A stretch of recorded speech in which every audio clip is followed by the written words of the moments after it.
Почитувани колеги, ова е амандман кој што го поднесувам од кога сум и член на Собранието на Република Македонија. Претходно го поднесував во висина од 100 милиони денари и сакам да ја потсетам јавноста, веднаш ми беше прифатен исто како што беше прифатен и амандманот на ССМ, за веднаш потоа на Законодавна правната комисија ми биде изгласан контра и се врати назад. И сега клучно е да се каже зашто тогаш беше 100, сега беше 50. Имено граѓаните на Ѓорче Петров добро знаат дека тоа е една целина каде што се надоврзува со една голема поранешна депонија која што се нарекуваше Новоселската депонија. И сега заедно со општината Карпош и со градот Скопје се правени напори за течението на реката Лепенец, која што е навистина голема река и од Република Косово па се до центарот на Скопје поминува и треба да се оплемени тој простор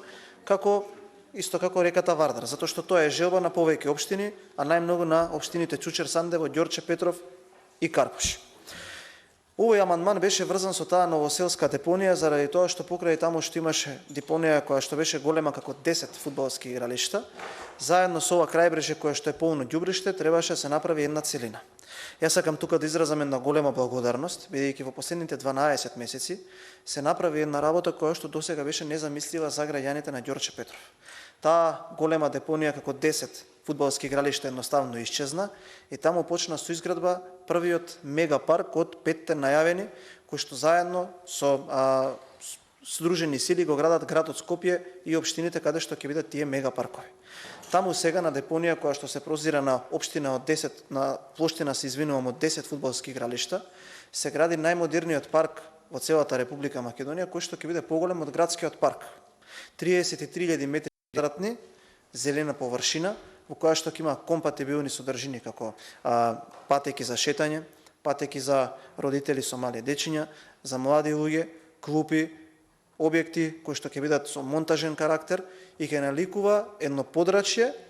соодветно исто како градскиот парк, само ќе биде во општина Ѓорче Петров и ќе биде поголемо од градскиот парк. И сега кога веќе еднаш овој проблем е трајно решен, кога на местото на најголемата депонија во градот Скопје, која што е тука некаде па можеби и поголема беше од Дрисла,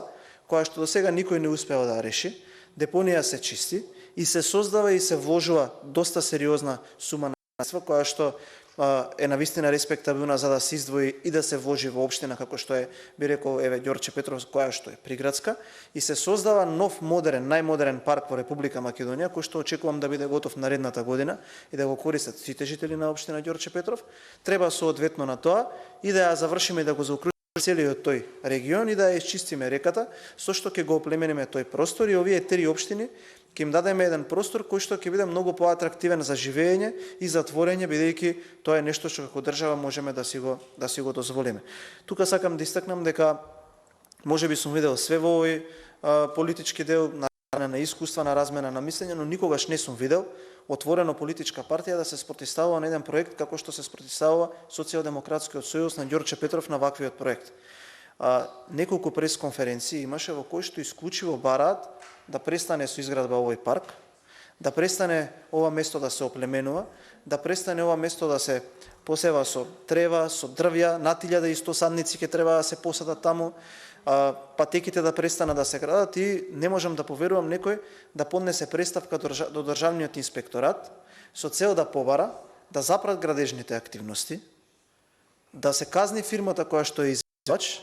и едноставно овој проект да престане да работи. Ја лично сметам дека секогаш може да има политика и секогаш можеме да се препираме околу одредени проекти, но досега сите партии сме се согласиле дека нешто ако е добро за граѓаните и нешто ако е соодветен амандман или проект, да не се кочи затоа што не е во ред. Ние сме го ветиле, другите го ветиле, ако некоја состав, некој коалиционен состав или некоја политичка партија која што во моментот администрира некоја институција, го почне тој проект, честно е да не се кочи. Ако ние сме го ветиле, ама ако не сме го почнале, ако другите го почнат, тогаш е честно да дадеме поддршка. Ама толку отворено, некој да застане против граѓаните на својата општина, да не сака да се изгради мегапаркот кој што ќе биде, повторувам, поголем од градскиот парк во Скопје, кој што ќе се простира на плоштина на најголемата депонија во Скопје, за мене е невидено и е шокантно во најмала рака, да не речем катастрофално. Затоа барам и ве замолувам да го изгласаме амандман, да издвоиме 50 милиони денари плюс, за да можеме тој дел да го исчистиме, за да општините Чучер Сандево, Ѓорче Петров и Карпош добијат една целина која што кога ќе се поврзе со овој парк ќе биде една навистина нова содржина за градот Скопје, каде што ќе може да го користат сите жители. Благодарам.